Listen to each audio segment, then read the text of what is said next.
joined today by Heather McDonald. Heather, welcome to the Young Turks. Heather is the author of the book, You'll Never Blue Ball in This Town Again. Yes. What did you come up with first, the book or the title of the book? Well, I wanted to write a book about that period of my life of dating and everything. And then one time I was on Chelsea Lately, and I was telling a story, and Chelsea said, if this story ends with you blue balling another guy from the 90s, I'm going to kill myself. And then I thought, that does kind of tie all the stories together and makes it a little unique. And then I just came up with that title because I love all the You'll Never Make Love in This Town Again, all those books. Of course, yeah. No. It's a Hollywood book. It's a Hollywood memoir from a Hollywood performer. Born and raised here. Heather is a comedian. She is also a contributor on Chelsea Lately. I'm a writer-producer on it, too. Well, you're going to let me finish that. And she might also be a writer-producer on that show. But I'll let her tell you that, I guess. It's weird to look at myself. But don't look there. Just I know, I can't help it. I'm so cute. Of course. And that's why you got to write a book. Yes. So what happened? How old were you when you got married? When did that? 29. 29 when you got married. So this is that period between 18. This is you get out of high school and it's all in here. Yes. Okay. Yeah. College. I went to USC. I was in a sorority, and then I, lived in LA and Brentwood, and all the people I dated and went through. In Brentwood, did you date people in Brentwood? Did you date Brentwood types? I made out with Cato Kalin once, if I can brag. Wow, that's pretty cool. Did you hear a rustling behind the house at all? No, but I was totally obsessed with that whole thing because I lived like right across the street from the crime scene. Oh, did you really? Yeah, and I always just thought, God, what if I had just gone for a walk that night? Like I'd think about it in my head. And did you know Cato Kalin before he was famous? Actually, or after I did know him before. Because now it's also after he's famous again. I know. He's not famous anymore. I did know him before my brother-in-law knew him. Right. But then I didn't make out with him until after the murder because he was famous. Here's the question: would you have made out with him had he not been part of the O.J. murder? Maybe. He was pretty cute. He was cute. He was fun. All right. That's in the book? That's in the book. Is the Cato Kalin makeout in the book? God, I think it is, yes. You think it is? I can't remember. There's so many, and then a couple of them got cut, but I think the Cato is, yes. Okay, let me tell you what one of the descriptions of your book is. First of all, I think anyone who's ever been funny and who's ever written a book wants this said. And it might be the reason that they write the book. This is Heather's laugh out loud story, right? Isn't that, you know what? Have it said? I know everyone, you're probably, what, you think that's corny? Well, I mean, it's not corny. It's said about every funny book is that it's laugh out loud. You know what's been really great is that I'm big on the Twitter. Yeah. At McDonald Heather, everyone. At McDonald Heather. I'm also on the Twitter now too. I'm at Michael Shore. I actually love. I'm 5 days into it. I love Twitter. I like it better than Facebook or anything. It's like because people really respond and it gets to be fun. So I get a lot of people that have read the book and write to me on Twitter and Facebook and on Amazon too, and they really do say I laughed out loud on the plane. And that's great though. But I mean, you're a comedy writer. And I didn't know that they would. I was happy to hear that they did. Right. And so they did really like it, and people say, I read it from LA to New York on the plane, and it's a fast read, and I was totally entertained, and I couldn't stop, and that's exactly what I wanted. So it's unlike a lot of comedians' books, they're not individual essays. It really is like you got to start from the beginning and get through it. And go through, okay. Yeah. And it describes you as an unwilling virgin. Yes. Well, tell me what an unwilling virgin is. I mean, believe me, I know what they are. But I was not saving myself for marriage. I was not saving myself because I'm a crazy Christian or something. Right. I am Catholic, but that's a completely different thing than a Christian. It's a different crazy thing. It's a different crazy thing. Yeah. Okay.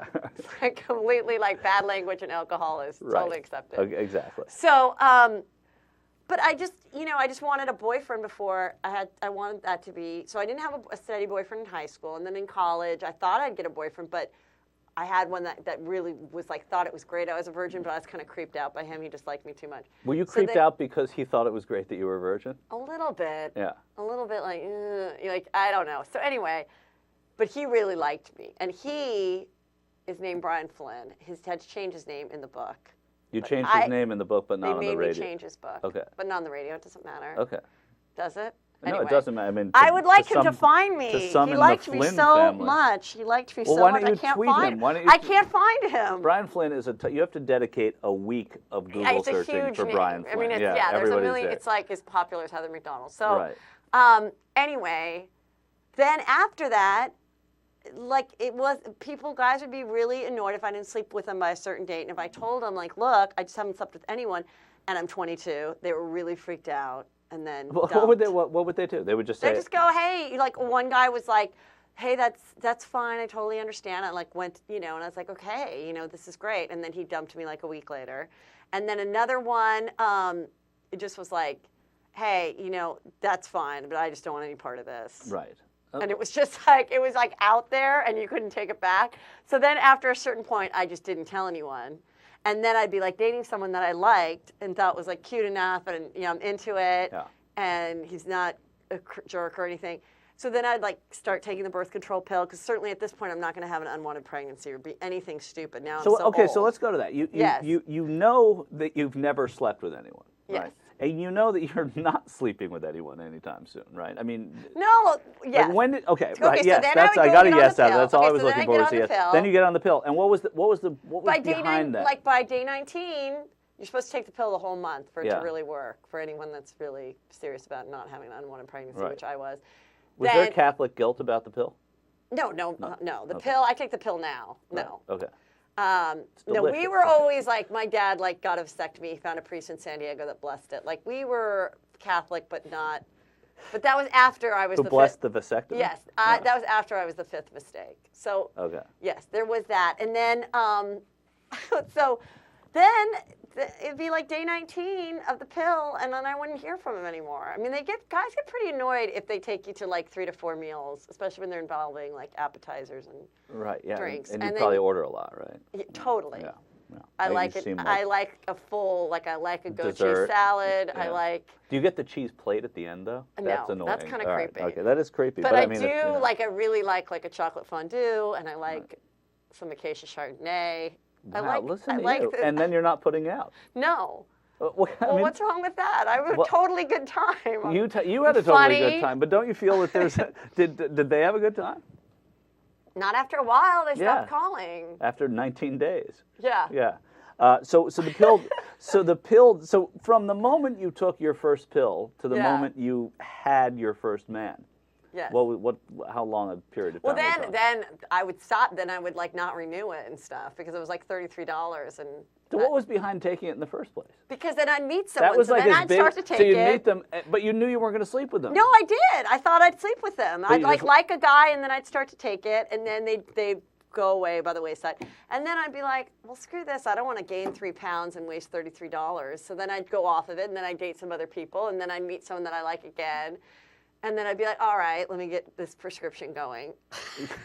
You are like the Family Research Council's nightmare. You are everything that is wrong with America in a nutshell, according to them. But I think really. I think fantastic. Don't you think? What do you think people like these crazy Christians are thinking right now, listening to you? Well, I think the crazy Christians think they're saying, "I want to read this book." Yes, what they're saying. I can't wait to read it. They like it, but then they're not happy that I'm not totally preaching virginity, which I'm not. Which you're not preaching virginity. No, not at all. And then what happened? Then once it happened, were you like about it? Like you went nuts with it? I was not a raging slut, and everyone thinks that I was. Because then I was like, I have to be true to myself, and I'm just not. I was this way for so long, so I'm not going to be that. No. Right. Did you like it? Was it fun? Yeah, it was fine, but really not until I met my husband was I really into it. That's so lame. I'm sorry. So lame. But I did sleep with 2 people before my husband, and which was really awkward. Then when I gave my mom the book, and then she's like comes over. And she had to learn. She's like, well, it says you lost your virginity at 27, and you got married at 29. Was she upset with you? No, I just go, Mom, I've given birth to 2 people. And Mom, you've given birth to 5. Yeah, and, I just go, just please. I've been the most perfect child. Just get out of my house. I gave you the book. I dedicated it to you. I told you to, in the dedication, I say you don't need to read this. Turn the TV back on because I watch way too much TV. Right. Which I don't know why no one's addressing that thing. How many hours of TV old people watch?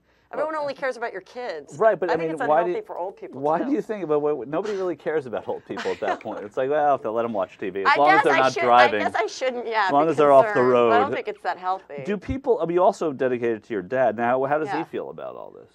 He liked it, but he got scared as each year went past because he said it was getting closer to 27. But and he closer did to enjoy his vasectomy, I would guess, too. He did enjoy it. I did mention the vasectomy in there. Did you? Yeah. Do people campaign to have the book dedicated to them? Like, you're Heather, you're writing a book. Do you have people like, yeah, who are you going to dedicate it to? Is there any of that? No. Whoever I would have done it to, everyone would have been fine. But I feel like my parents paid for my education. Right. And now that I'm a parent, I realize what a huge sacrifice that is. So then I thought they deserved the book. Okay, well, that's cool. And everyone thought that was rude. I didn't dedicate it to my husband, but the first thing he did was read the last 2 chapters, which he's featured in. Oh, so well. I don't even know if he's read the entire book, which is well, he doesn't rude. want to because there's a 2-year gap that we're learning about now that I don't think he's terribly interested in knowing about. The book is called "You'll Never Blue Ball in This Town Again." We're with Heather McDonald. Heather is on the Chelsea Lately show, and I have confessed I'm not old enough to sit home and watch television yet. Apparently. Oh, really? So I don't watch a lot of Chelsea, but I know that she's been somewhat controversial lately. So she went on a rampage against someone recently, didn't she? Oh, she always does. I know, but there was one like really kind of mean rampage, and I don't. I know we did something on Michael Jackson that like MSNBC No, it wasn't picked Michael up. Jackson. I don't know what it was. Anyway, so do you enjoy working on the show? Of course, you're going to say yes. What's your least favorite thing about working on the show? Just that I have to go to an office every day. Right. And I live in the Valley, so it's a commute. Would you want to host a show like that? Is that something you want to do? Absolutely. Yeah, it's really fun. I love that it's like much like your show. You know, it's like different every day. Yeah. But yet you know how to do it, so I really do enjoy it. You yeah. know, I do really. I mean, it's never like I can't think of something today. I always can come up with something, so I like it.